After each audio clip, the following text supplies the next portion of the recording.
Entonces, vamos a seguir viendo algunas cositas de Riemann. Ya es como lo último ya, porque ya están entrando eh, allá a resolver cosas más, a una parte más práctica, no tan teórica. Entonces estoy ya como, como la última colita ya de Riemann.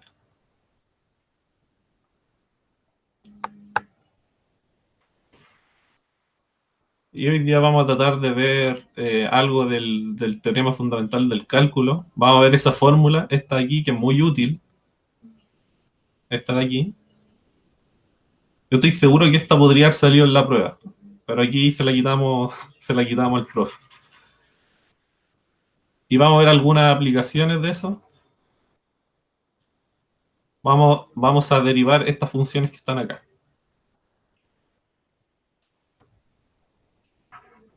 Eh, lo primero es hacer algo de Riemann. Ya mañana también trataré de traer algo de Riemann porque es como lo más difícil.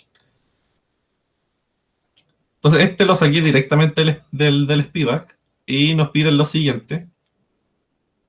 Vamos a tapar acá. Yo sé que probablemente ya vieron la respuesta, pero quiero escuchar sus opiniones. A ver si se les ocurre alguna otra función. Entonces, nos piden un ejemplo de una función que sea siempre positiva, ¿sí? Que esté siempre por sobre el eje X. Puede estar en el eje X también, ¿cierto? Se da la posibilidad de que sea cero para todo elemento en ese intervalo.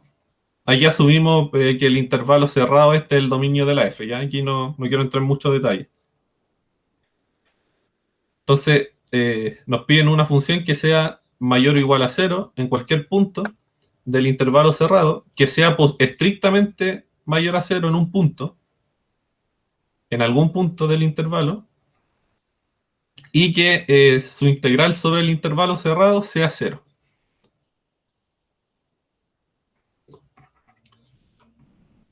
No sé si se entiende lo que hay que hacer. O sea, nos piden una función cuya gráfica esté acá arribita, está aquí, como por acá, puede estar acá abajo también, y que se levante en algún punto.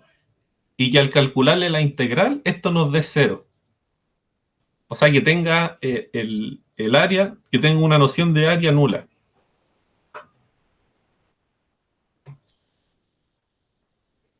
¿A alguien de los presentes se le ocurre alguna función? Igual es como extraño, ¿cierto? Tener una función que sea siempre positiva, ¿cierto? Que aquí, bueno, aquí bien podría ser la función constante cero, pero esa se descarta con esta hipótesis. Entonces, por lo menos una función que se levante en algún punto y que probablemente después vuelva a bajar y que tenga integral cero.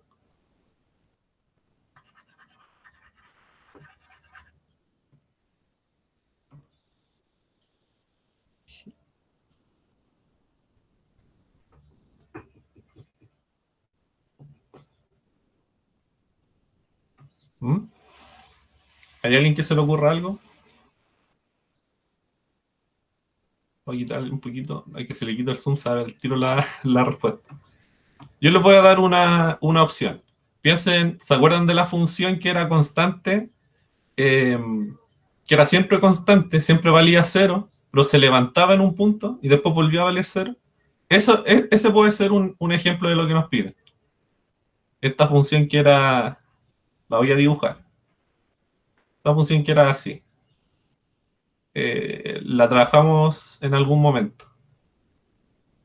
Entonces era una función que iba así, siempre iba en el eje X, siempre valía cero, se levantaba por acá arriba, creo que era en pi, ¿cierto? Lo habíamos puesto, aquí esto era pi,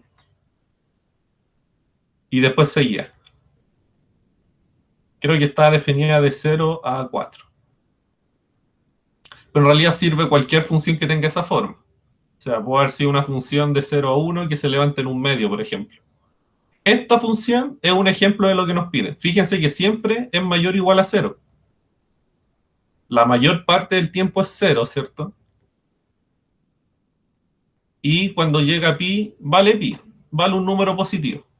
Así que esta hipótesis se cumple. También se cumple esta de acá porque se levantan al menos un punto, ¿cierto? En pi se levanta. Y la integral de esta función es siempre nula. No me acuerdo si lo demostramos o no, ¿Ya? pero se puede ¿Claudio? demostrar que esta siempre tiene una integral nula. ¿Mm?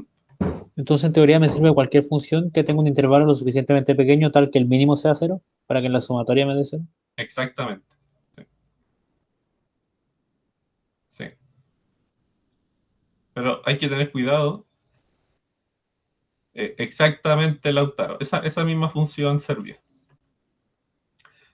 Pero hay que tener cuidado porque aquí el problema que causa esta función es que tiene una discontinuidad en pi. Eso es lo que mata el hecho de que esto tenga una integral, de que no pueda tener una integral mayor a cero. Porque si en pi fuese continua, piensen que si en pi fuese continua, en algún momento esto tendría que haberse levantado acá un poquito al menos, ¿cierto? Y ahí vuelto a bajar, pero esta parte que queda acá ya me da algo de área, ¿cierto? Pero al haber una discontinuidad, solamente tengo un punto acá, y si ustedes se ponen a pensar un poquito esto geométricamente, ese punto da área cero, ¿cierto? Porque el ancho que tiene es muy pequeño. Y además toda esta parte aquí también da integral cero, ¿cierto? Entonces, ese era un ejemplo el cual servía. ¿Ya? Entonces aquí creo que nosotros en alguna ayudantía mostramos que esta función es integrable, ¿cierto?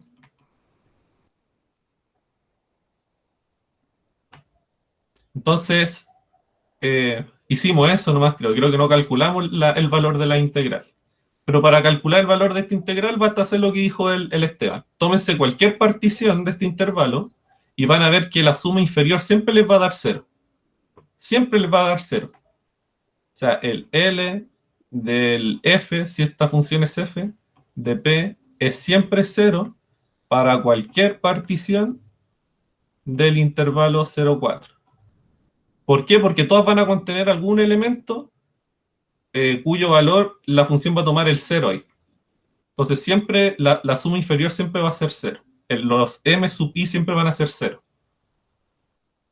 Y como la suma inferior es cero para cualquier partición, entonces la integral tiene que ser cero, ¿cierto? Acuérdense que la integral siempre es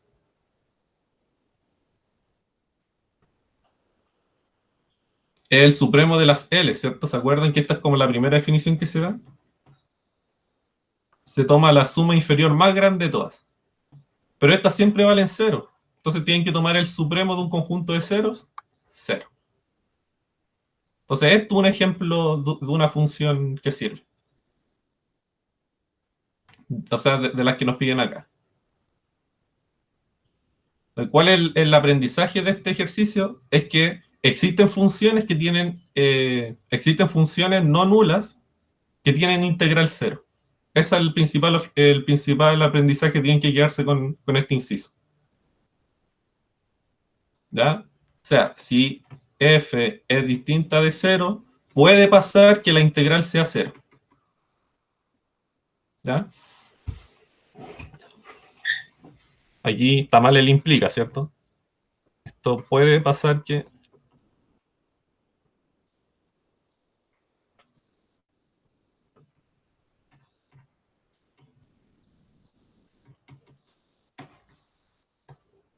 Esto podría ser como un verdadero y falso en una eventual prueba, ¿cierto? O sea, un verdadero y falso. Piensen en un verdadero o falso. Si f es distinta de cero, como en el caso que nos piden acá, ¿cierto? Y fíjense que es distinta de cero ahí, entonces la integral es siempre distinta de cero. Falso, ¿cierto? Está este ejemplo de acá. Claudio, igual ¿Mm? está como para ítem de la prueba demostrar que cualquier función continua no puede tener área de cero, o sea, integral cero. Ya, ahí hay que tener cuidado, Esteban. Porque si hay funciones continuas que tienen área cero. Piensa, por ejemplo, en la función constante cero. Ah, claro, habría que definirlo cualquier función continua no constante, por Exacto. ejemplo, con estas mismas condiciones. Exactamente, ahí te falta una pequeña hipótesis, ¿cierto? De que se pueda levantar en algún punto. Esa es la hipótesis que te falta. Y eso es lo que vamos a demostrar ahora, de hecho. Muy bien, Esteban, ahí adelantándose.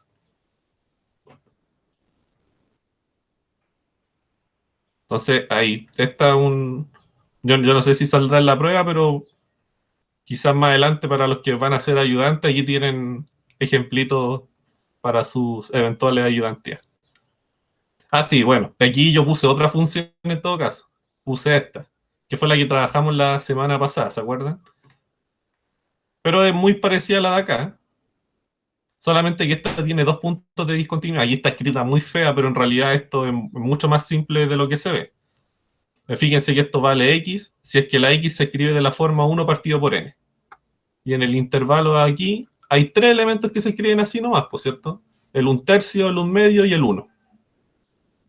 Entonces, en esos tres puntitos, la función es la identidad. Y en cualquier otro, es 0. Entonces, la gráfica de esto es como... Entonces, tengo aquí el 1/3, ¿cierto? Tengo aquí el 1, tengo aquí el 1/2. En esos puntos, la función vale la identidad, o sea, se levanta a la misma altura de lo que vale, y vale 0 en cualquier otro. Entonces, ahí vale 0 y vale 0. Esta función satisface todas las hipótesis que nos piden. Demostramos la semana pasada que esta función tenía integral nula. ¿Sí? Eso lo demostramos. Si quieren ver cómo lo hicimos, vean el video. Y entonces demostramos esto. Por supuesto, la función es siempre mayor o igual a 0, ¿cierto? La mayor parte del tiempo vale 0, se levanta en tres partes, así que es mayor o igual a 0. Y en un medio, por ejemplo, es mayor estricto a 0, ¿cierto? Porque vale un medio.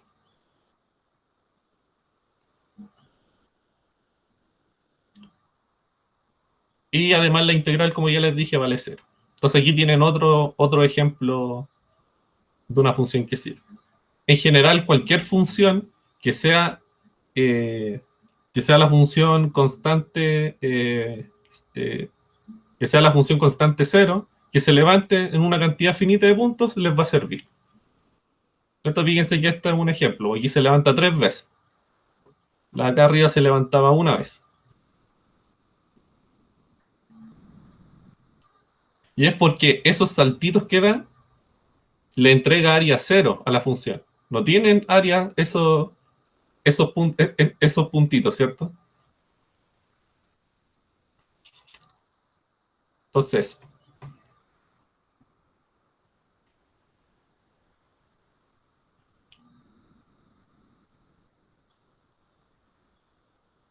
sí, ahí hay que tener cuidado. Hay funciones que tienen... Y hay, por ejemplo, vamos a escribir acá abajito, piensen en esta función de acá. ¿Qué pasa con la función que va desde -1 hasta 1, que parte de aquí y llega hasta allá con la función f de x igual a x? Fíjense que en una parte es negativa. Entonces, toda esta área que está acá la entrega como un área negativa al final. Y toda esta área que está aquí la entrega como un área positiva. Entonces, al hacer la integral completita, esto les va a dar 0, porque esta de aquí se va a restar con la de acá arriba. Y esta función también es continua y tiene integral 0. ¿Sí? Entonces, por eso es importante cuando la función esté evaluándose con números negativos, es importante en esos puntos anteponer un menos afuerita, si es que queremos dar una interpretación de área.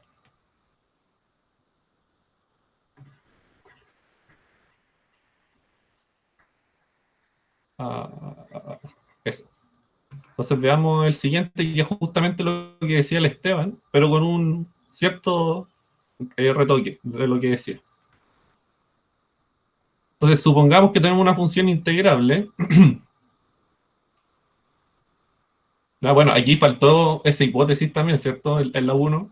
O si no, esto aquí no tiene por qué existir. Entonces aquí faltó arriba f integrable también.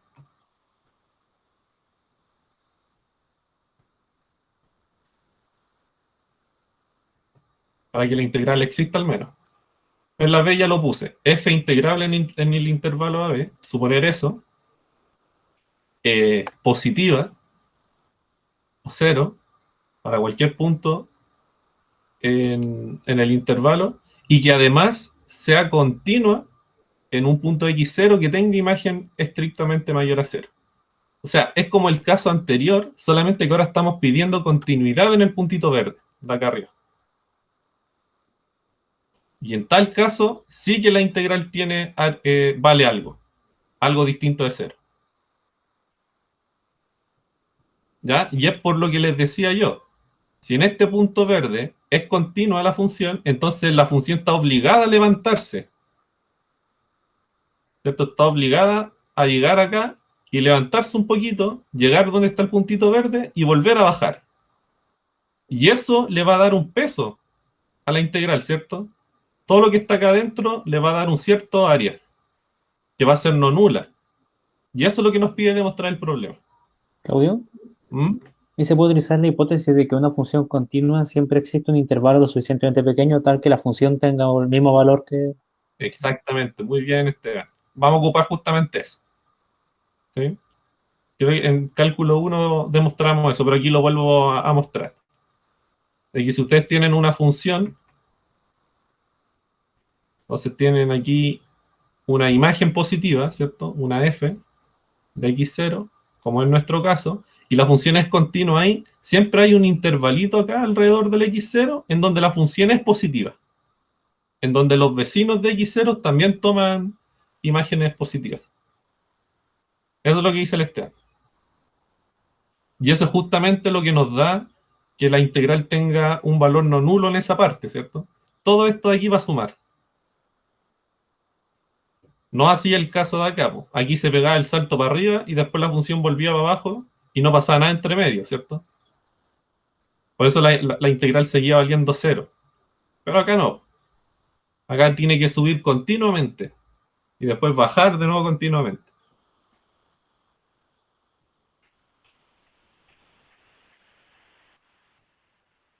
Entonces queremos demostrar que la integral es positiva ahora.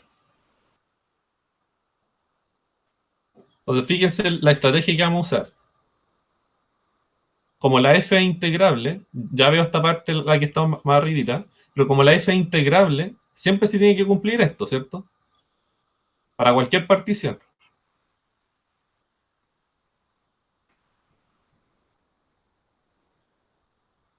¿no? Obviamente acá también iba la u, ¿cierto? Al otro lado, pero en este caso la u no nos va a servir de mucho. Entonces, para demostrar que esto de aquí es positivo, me basta con demostrar que esto de aquí es positivo, ¿no? Para alguna partición. Como esto se cumple para cualquier partición, esta desigualdad acá, me basta encontrar una que me haga que esto aquí sea mayor a cero. Y si eso de ahí es mayor a cero, obviamente la integral tiene que ser mayor a cero, ¿cierto? Por transitividad nomás. Y si aquí yo pongo un mayor a cero, entonces ese mayor a cero se traspasa para acá también. Y eso es lo que vamos a hacer. Vamos a encontrar una partición que no haga esa gracia. Entonces, pero primero vamos a ocupar la hipótesis de continuidad, que es lo que decía el Esteban, de que alrededor del x0 siempre los vecinos tienen también imagen positiva.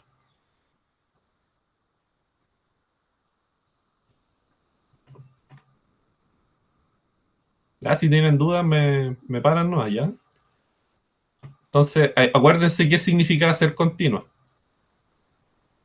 Lo voy a escribir aquí por si alguien no se acuerda. F es continua en x0, por ejemplo, si y solamente si para todo epsilon mayor a cero existe un delta mayor a cero, tal que si x está a una distancia menor a delta, de x0, entonces las imágenes están a una distancia menor a epsilon. Eso era la continuidad, ¿se acuerdan? Entonces voy a ocupar la continuidad en x0. Esto quizá lo podría haber escrito acá arriba mejor. Implica que f de x menos f de x0 es menor a epsilon. Ahí. Entonces fíjense que esto de aquí se cumple para cualquier epsilon, ¿cierto? La definición de continuidad. Entonces yo puedo tomar un epsilon particular y para ese epsilon en particular tiene que existir un delta que me haga todo lo que viene después. ¿Ya? Entonces, lo típico, me dan un número positivo, a partir de ese número positivo me construye un epsilon. Entonces, yo voy a tomar aquí epsilon igual a f de x0 partido en 2, por ejemplo. Es un número positivo, ¿cierto? Entonces lo puedo tomar en la definición de continuidad.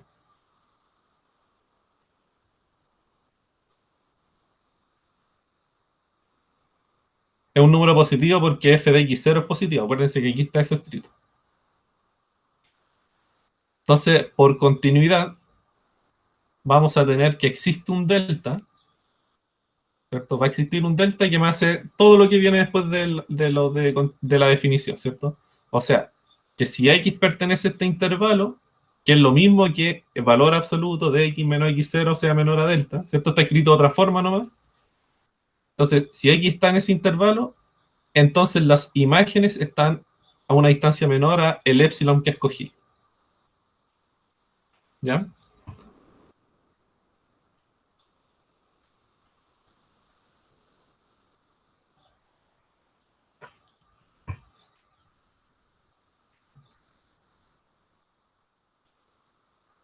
Y entonces si ustedes desarrollan el último valor absoluto, van a llegar a esto. Existe delta, lo mismo que lo de arriba, pero después de la implicancia vamos a tener eso. Acuérdense que valor absoluto de x es menor o igual a b si, solo si, x está entre b y menos b, ¿cierto? Haciendo eso, ustedes van a llegar a que la f de x es mayor a f de x0 partido en 2. Que por supuesto esto es positivo, ¿cierto? Y eso es lo que decía el compañero, de que en este intervalo de acá, todas las f también son positivas, que son vecinos del x0, ¿cierto? Que están en una distancia delta hacia la derecha y delta hacia la izquierda. Pero eso no lo vamos a ocupar más esta cota, es.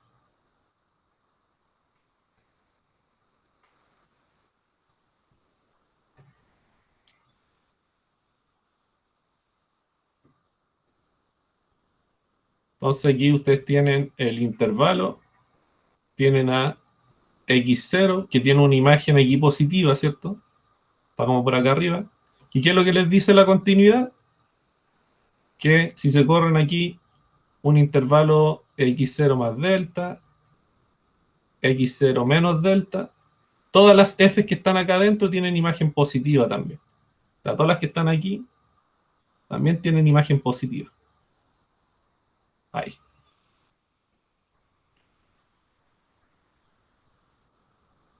Ahí la función le puse esa forma porque se me ocurrió ahora, pero puede ser más rara, ¿cierto?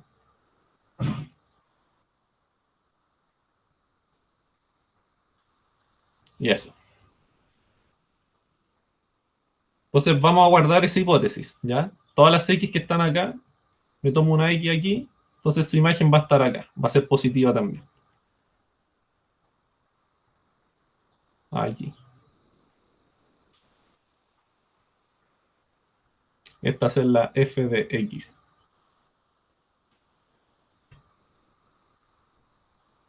Ya, pues entonces guardemos esa información, ya la vamos a ocupar. Como les decía, nosotros queremos encontrar una partición, ¿sí? Una partición del intervalo a, b.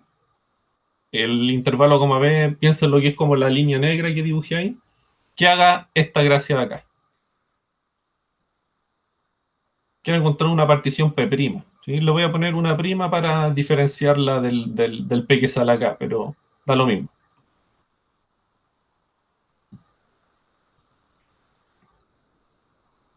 Entonces, ¿cómo voy a construir esa partición? Entonces, voy a ocupar el delta que se encuentra acá arriba, en la continuidad. ¿Ya? Y con ese delta voy a construir la partición pedida. Entonces, voy a tomar una partición cualquiera. Aquí van a ser importantes 2 puntitos nomás de la partición, ¿ya? Me tomo una partición cualquiera del intervalo, pero estos 2 puntitos de acá, que son los que van a contener al x0, van a tener unas ciertas propiedades. Va a poder escribirse de esta forma. Así, el t sub j menos 1 y el t sub j así. ¿Ya? O sea, básicamente, dejen borrar acá, el t sub j menos 1 podría estar como por aquí y el t sub j como por acá. Eso es lo que está en verde ahí, en el dibujo. Son 2 elementos de la partición. Y justo caen dentro del intervalo naranjo. O sea, el intervalo en donde sucedía esta gracia. Entonces lo estoy escogiendo a propósito ahí adentro. Fíjense que el t sub j menos 1 es x0 menos delta medios. O sea, no me estoy corriendo tan a la derecha, sino que caigo un poquito más a la derecha de lo que está el x0 menos delta. Igual que el otro.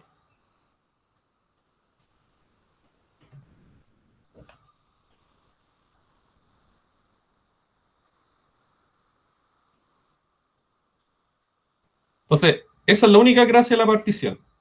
Que la parte en donde cae el x0 tienen esas propiedades. Ya ahí van a ver que esto va a resultar súper bien. Quiero que noten otra cosa. Vean que los m sub i son siempre mayor o igual a 0. ¿Por qué? Porque acuérdense que la función es siempre mayor o igual a 0. ¿Se acuerdan?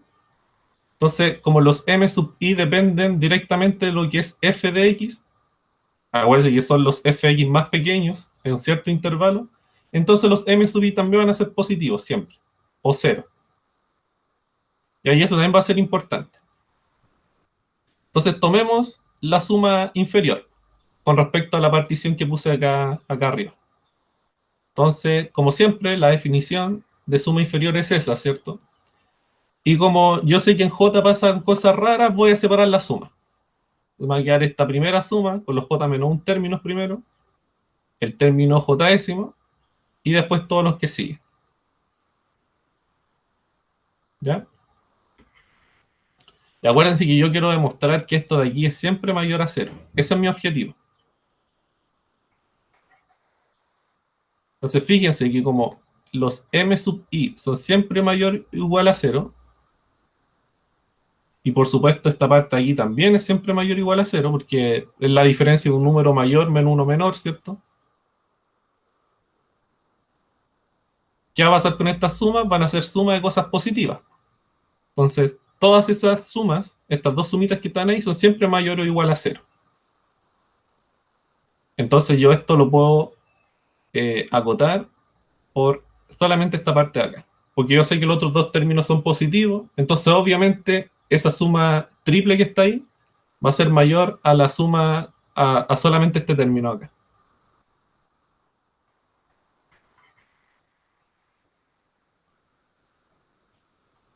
Entonces, esto aquí es mayor o igual a 0, esto aquí es mayor o igual a 0, por ser sumas de cosas que son mayores o iguales a 0, entonces toda esa suma tiene que ser mayor o igual a m sub j por esa diferencia que está ahí.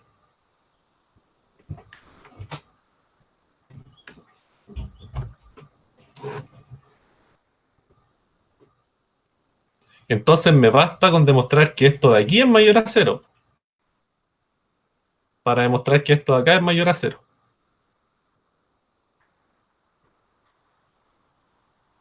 Yo quiero que vean, por ejemplo, que esta diferencia ya la conocemos. Yo sé que el t sub j es esto, x0 más delta medios, t sub j menos 1, x0 menos delta medios. La diferencia me va a dar delta, ¿cierto? Va a haber delta medios más delta medios. Entonces, Claudio, esto aquí es delta, ¿sí? una pregunta de eso, delta por MJ, MJ no puede ser 0. MJ podría ser 0. Eh, no, MJ no puede ser cero. Ya vamos a ver por qué. ¿Ya? Este M sub J no puede ser cero, pero todos los otros sí. ¿Sí? El MJ era. Ah, ya entendí. Sí, el MJ, acuérdense que es la menor imagen que se da en este intervalo, en este que está acá, en café. ¿Ya?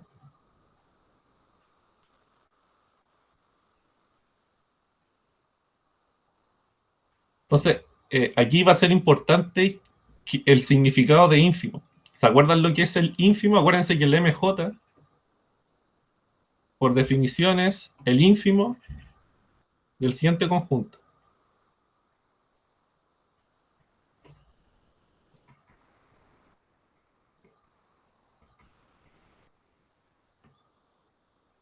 O sea, es la imagen más chica que se da, es la imagen más chica que se da para estas preimágenes. O sea, para las preimágenes que están ahí en café, en el dibujo. Y acuérdense, ¿qué significa ser ínfimo? El ínfimo es la mayor cota inferior.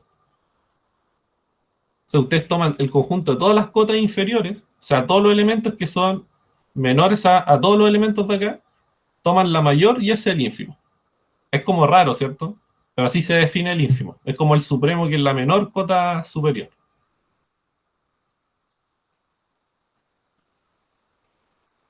Entonces quiero que vean esto, miren. Nosotros sabemos esto de la continuidad, ¿se acuerdan? Que el f de x es siempre mayor estricto al f de x0 partido en 2. Acá está. Para ciertas x, ¿cierto? Para la x que cumplan esto. Pero fíjense que todas las x que cumplan esto también están acá, po, en la parte café, en la parte de la partición, del t sub j menos 1 y t sub j. Entonces, todas las que están ahí, en esa parte de la partición, también van a cumplir esto de acá, porque están dentro del intervalo en donde eso puede pasar.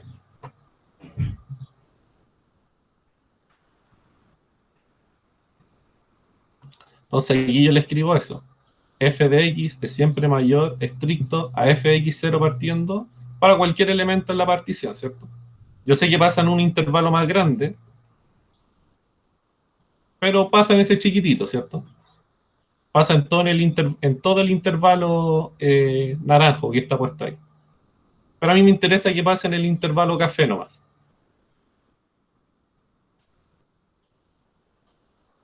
Entonces aquí viene la parte que es un poquito más complicada. Fíjense que como pasa eso, este elemento, ese numerito de ahí, va a ser una cota inferior de este conjunto, porque es menor a todos los elementos de ese conjunto, ¿cierto?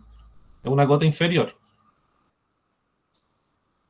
Y como el ínfimo es la mayor de las cotas inferiores, tiene que pasar esto. Tiene que pasar que el ínfimo tenga que ser mayor a ese elemento. Sí o sí. Entonces, de nuevo, fíjense que las f de x son siempre mayor a este real de acá. Por lo tanto, ese real de ahí constituye una cota inferior de este conjunto. Y como el m sub j es la mayor de las cotas inferiores, o sea, si hay una cota inferior, esa tiene que ser menor al ínfimo, tiene que pasar esto entonces. Y de ahí que el mj no puede ser cero, porque el f de x0 partido en 2 es mayor estricto a cero. Entonces no podría ser cero el mj. Y ahora ya estamos listos, po. Ya terminamos ya, porque si pasa eso, entonces van a tener esto. Eh, Vuelvo acá. La suma inferior, acuérdense, era siempre mayor o igual al mj por delta. ¿Se acuerdan que esa diferencia nos daba delta? Entonces ahí estamos. Estábamos acá. Pero el mj nos demostramos que es mayor al fx0 partido en 2. Por tanto, pasa eso. Y cada uno de estos términos es mayor estricto a cero. Por lo tanto, su producto tiene que ser mayor estricto a cero. Ahí estamos, ¿no? Porque aquí implica L de f de' mayor estricto a cero. No puede ser o igual a cero, mayor estricto a cero. Porque si este fuese cero, nos quedaría cero mayor estricto a cero, ¿cierto? Si respetamos todas las cadenas. Entonces esta no puede ser cero. Y ahí terminamos, ¿cierto? Como la f integrable, esa suma inferior tiene que ser menor o igual a la integral, pero esta suma inferior es mayor estricta a cero, por lo tanto la integral tiene que ser mayor estricta a cero.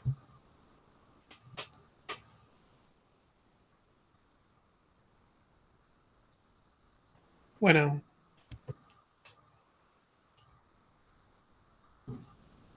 Este ejercicio es difícil, ¿no? Si hay alguien que no lo entendió, no se preocupe.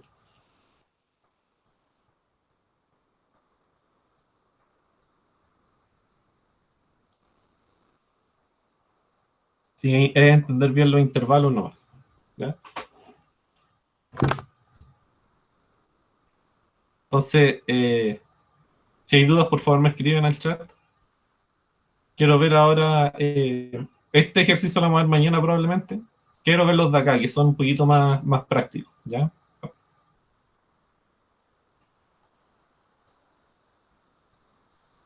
Pero igual vamos a ver el enunciado. Entonces, ¿se acuerdan del teorema fundamental del cálculo, cierto? Vamos a anotar acá. Entonces, lo quiero anotar tal cual como lo anotó el profe. Entonces, ¿qué es lo que les dice el teorema fundamental del cálculo? Les dice que si tienen una función f que es integrable en un intervalo cerrado y eh, tienen esta función, ¿se acuerdan? Esta función que les daba el área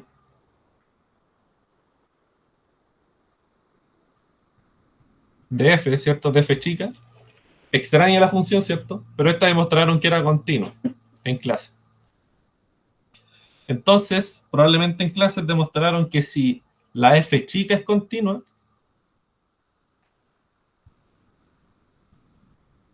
entonces se va a cumplir que la derivada de la f grande les va a dar la f chica.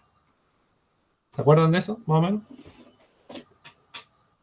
menos? Sí, también vimos el corolario, que era el de para saber cuánto varía la derivada en función de g, que Perfecto, ese anotémoslo acá. Ese es mucho más útil incluso. Lo vamos a discutir también un poquito. Dejen buscarlo acá en el Spider, no quiero escribirlo mal.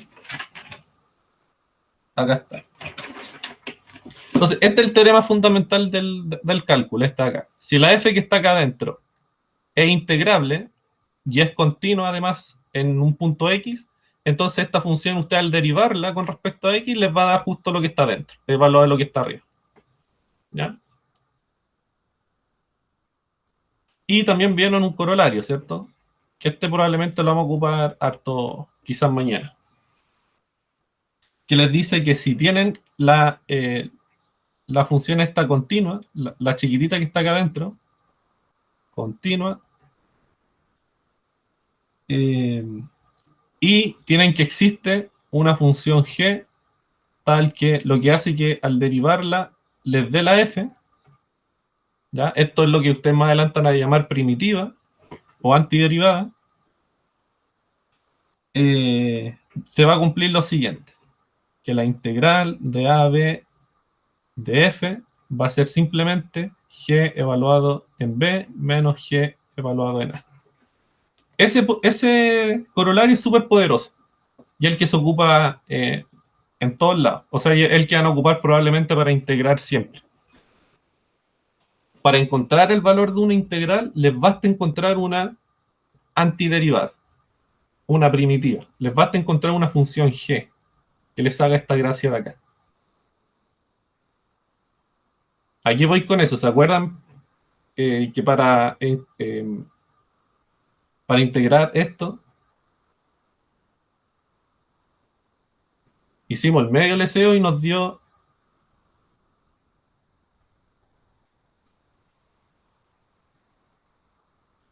o algo así, no recuerdo bien. O creo que en clases vieron que la integral de a a b de x era b al cuadrado partido en 2 menos a al cuadrado partido en 2. ¿Cierto? ¿Se acuerdan de eso? Sí. Y uno hacía una suma, ¿cierto? Hacía una cosa muy larga. Con este corolario esto sale inmediato, porque ustedes pueden definir la función g de x como x al cubo partido en 3. Perdón. X al cuadrado partido en 2. Estaba pensando en el otro ejemplo. Y pueden pensar en la función que está acá adentro como una f. Entonces, ¿qué relación va a cumplir g con f? La derivada de g les va a dar justamente f, ¿no? G' de x, baja el 2, se va con el 2 de abajo, restamos 1, nos va a quedar x, que es justamente f. Entonces, este corolario acá, lo que le está diciendo es, no hagan todo el deseo de la suma, sino que simplemente evalúe g en b menos g en a. Y reemplazar nomás, ¿cierto? B cuadrado partido en 2 menos A cuadrado partido en 2. ¿Se dan cuenta que es muy útil esto? Si ponen aquí, por ejemplo, un coseno.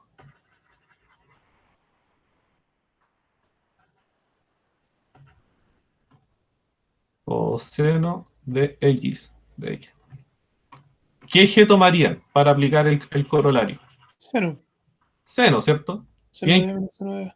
exactamente. Tiene que ser una función tal que al derivarla le dé lo que esté adentro.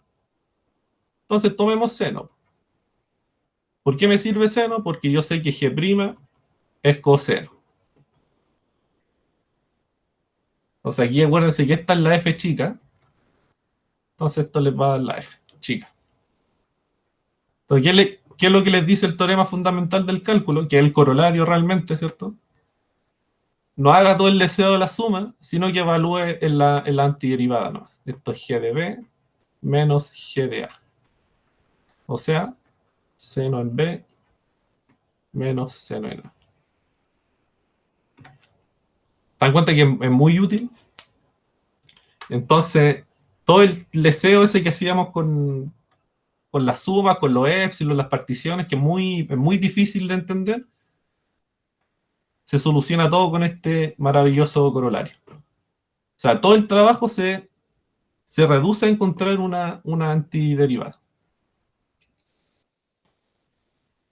Hay algunas funciones, sí, que no tienen antiderivada, entonces el corolario no se puede ocupar. Ah, ¿en serio? Sí, po. ¿Y cuál es? Por ejemplo, esta función, que todavía no la estudian, pero la exponencial de x partido en x, no hay ninguna función que al derivarla les dé eso lo que está ahí. Chá. Creo que era esa.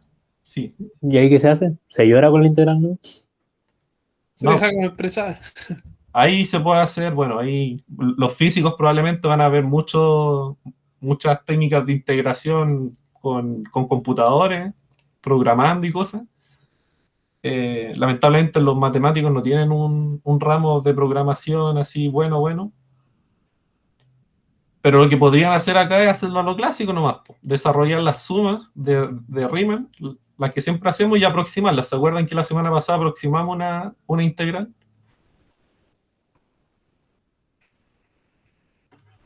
¿Se acuerdan? La semana pasada yo les dije que íbamos a demostrar que esta integral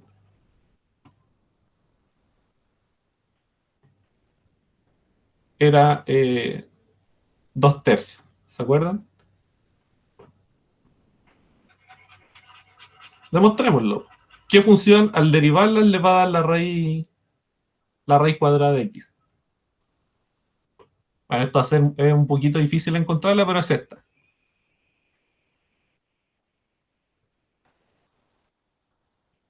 Derivan esta función ustedes y les va a dar la raíz de x.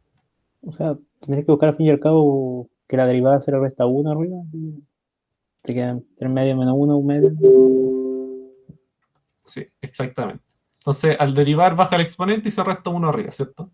Y al restar 1 arriba les va a quedar un medio. Por eso puse un 3 medio ahí. Entonces, g' es x elevado a un medio, que es raíz de x. En esencia te dice que todos los polinomios son derivables y su derivada se encuentra bien sencilla. Sí, O sea, todos los polinomios son integrales. Disculpa. sí. Igual aquí hay que tener ojo porque esto de aquí no es un polinomio. Ah, no, claro, pero el polinomio que está por allá. Tampoco es un polinomio, pero se puede trabajar como polinomio. Sí, todos los monomios son integrales, sí. Sí, entonces, nosotros la semana pasada aproximamos esta integral, ¿se acuerdan? Nos dio unas cotas, pero aquí ya la pueden evaluar ya sea con el valor exacto. Entonces esto va a ser simplemente g en 1 menos g en 0.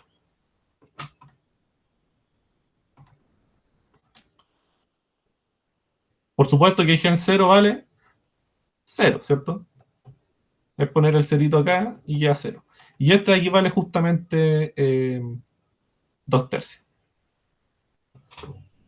Me acuerdo que nos dio como una cota entre 0.1. No, mejor no digo nada, no me acuerdo. Y eso, ¿cierto?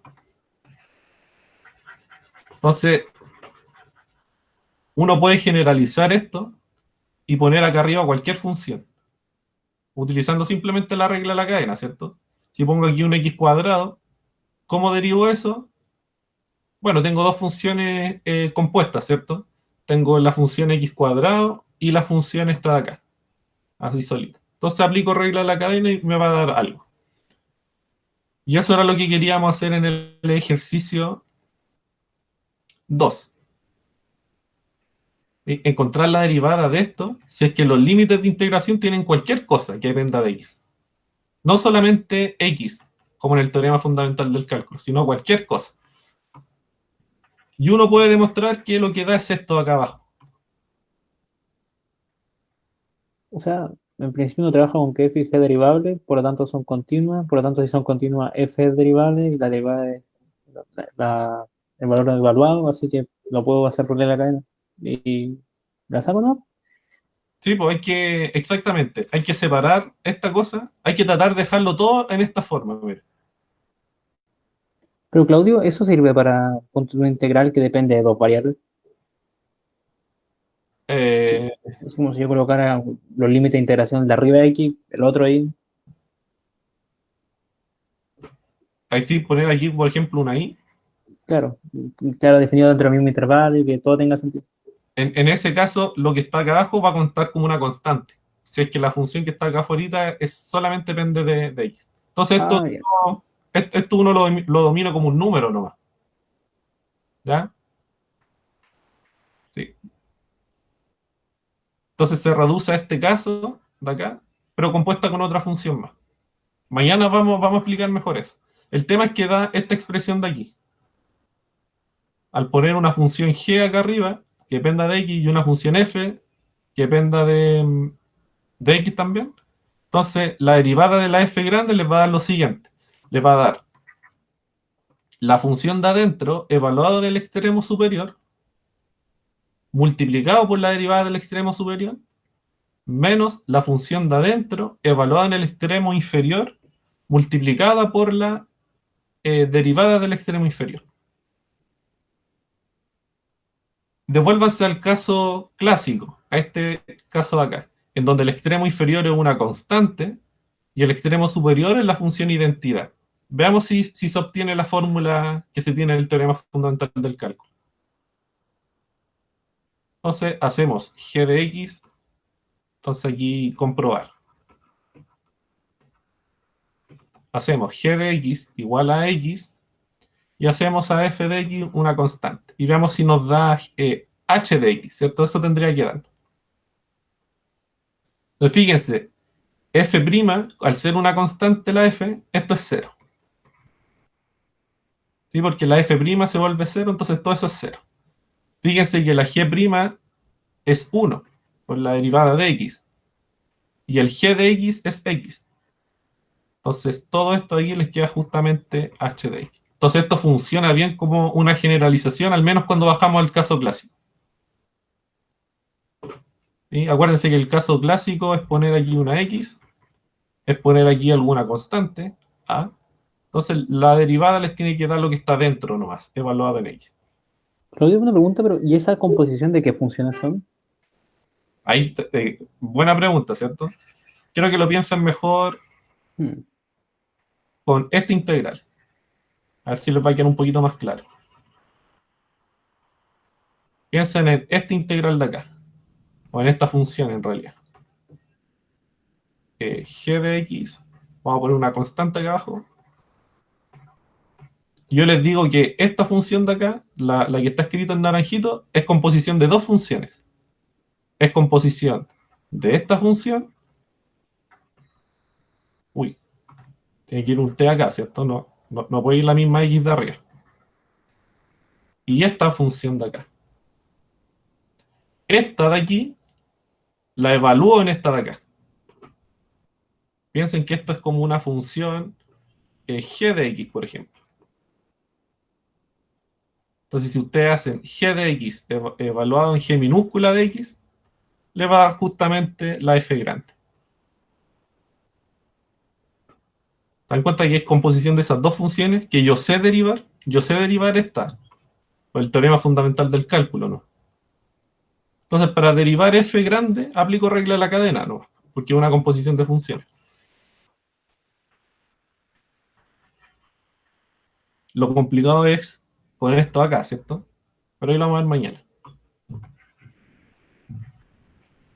Entonces, quiero resolver un par de ejercicios utilizando esa fórmula de ahí, que es básicamente reemplazar y derivar nomás. Entonces, vean, por ejemplo, uy, no sé qué pasó, ahí está. Bueno, esta de aquí es casi regla de la cadena nomás, ¿cierto? Entonces aquí, f' de x tiene que ser, ¿se acuerdan cómo era? La función de adentro evaluada en el extremo superior, multiplicada por la derivada de lo de arriba, menos la otra cosa. Entonces, la función de adentro evaluado en el extremo superior, x cuadrado, multiplicado por la derivada del extremo superior, 2x, menos t evaluado en 1, ¿cierto? Por la derivada de 1, 0. Entonces ese término no sirve y nos queda simplemente 2x al cubo. ¿Te das cuenta que esta fórmula de acá arregla todo?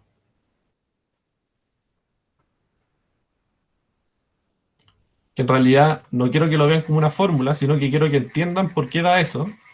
Y es porque, como les dije hace un ratito, esta función de acá es composición de dos funciones. Ustedes tienen la función g definida así y tienen la función h que es x cuadrado. Entonces, si ustedes componen g con h, les va a dar la f grande. Entonces, como yo quiero la derivada de la f grande, derivo la composición, ¿cierto? Entonces, g' evaluado en h de x por h' de x. Regla la cadena. Entonces, el h' es fácil, ¿cierto? 2x. El g', por el teorema fundamental del cálculo, es simplemente x, ¿cierto? Acuérdense que es simplemente la función de acá evaluada la que está acá arriba. Entonces g' de x tiene que ser x. Tiene que ser la función que está dentro, solamente cambiando el t por el x. Entonces al evaluar en h de x, les da x cuadrado, ¿cierto? Que nos dio lo mismo a lo que hicimos hace un ratito.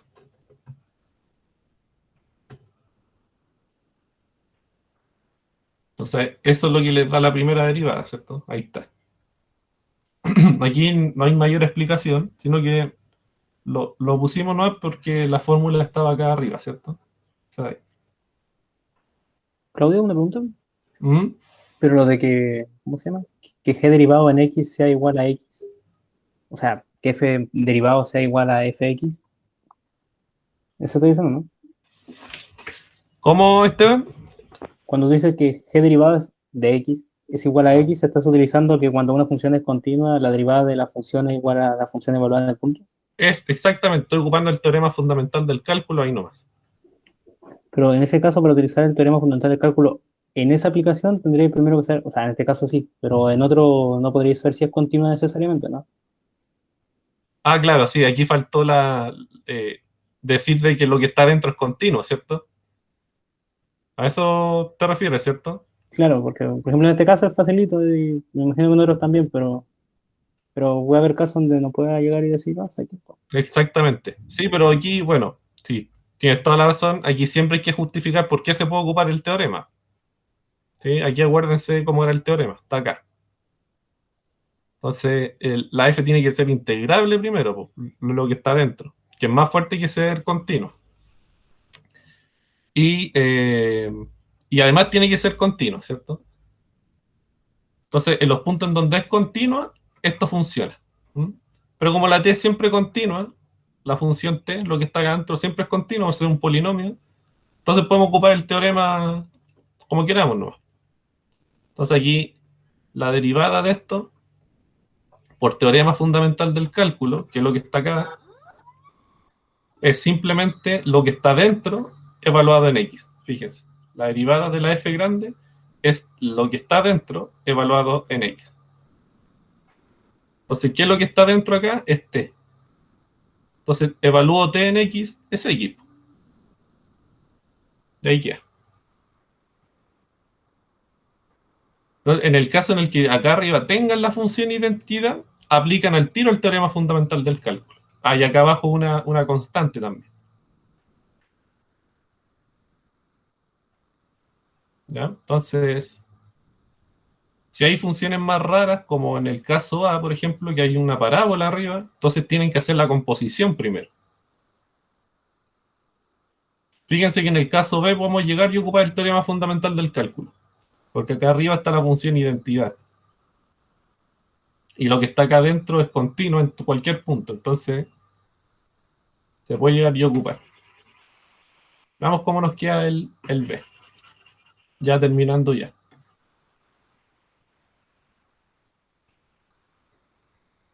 Claudio, una duda en la D, en específico. En la D, ¿sí? Mm, No, no, no, no. Estaba Es, pensando. es continua, ¿cierto? Lo que está adentro. No se anula abajo, porque es siempre positivo. Fíjate. 1 más t a la cuarta es siempre mayor estricto a cero. Y es división de polinomios, es continuo. Y claro, aquí hay una raíz de x, pero uno asume que está todo bien definido en términos de dominio.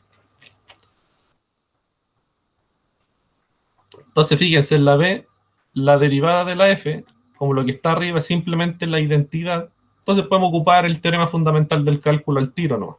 Entonces, lo de adentro, evaluado en x, es simplemente x por seno de x. Y esa sería la derivada de b.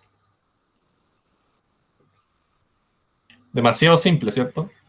Para hacer, para hacer cálculo 2. Hay algunos ejercicios que son así. Derive la integral de 1. Acá en el límite superior ponen otra integral más.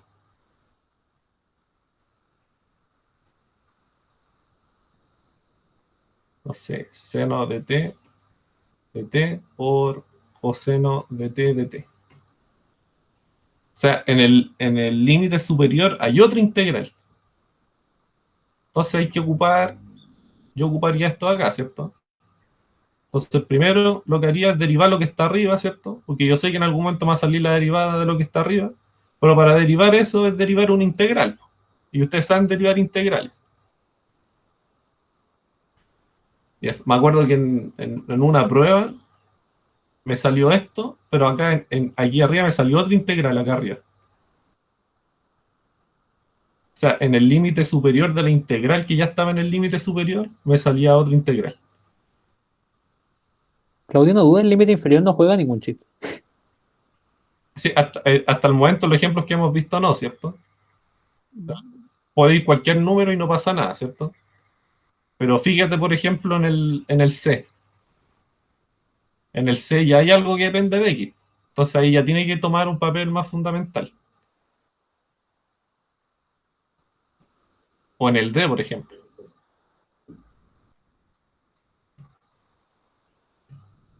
Ya, yo creo que ya estamos ya porque terminaba a las 5:15. Ya, si tienen dudas, por favor, me escriben.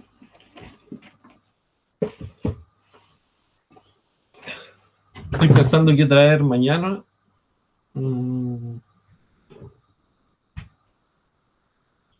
¿Qué les gustaría más, como algo más teórico o algo más práctico? Por ejemplo, más práctico me refiero a como calcular integrales, valores específicos. El C y el D.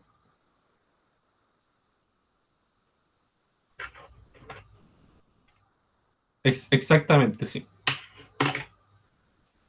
La verdad, lo personal, me gusta harto lo teórico, sí, pero ese respaldo, por ejemplo, ahora que vimos bueno, vimos entre comillas porque lo vamos a ver mañana, pero el 2 respaldarlo con el último ejercicio es una buena forma, porque la verdad es que si tú me tiras el 2 y después me tiras directo a la prueba, lo más probable es que lo haga completamente mal.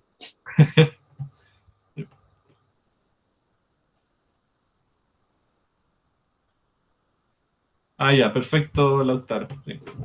Voy a tratar de traer eso. ¿Sí? Y quizá alguna cosa así como calcule el área de cierta región acotada por tales funciones.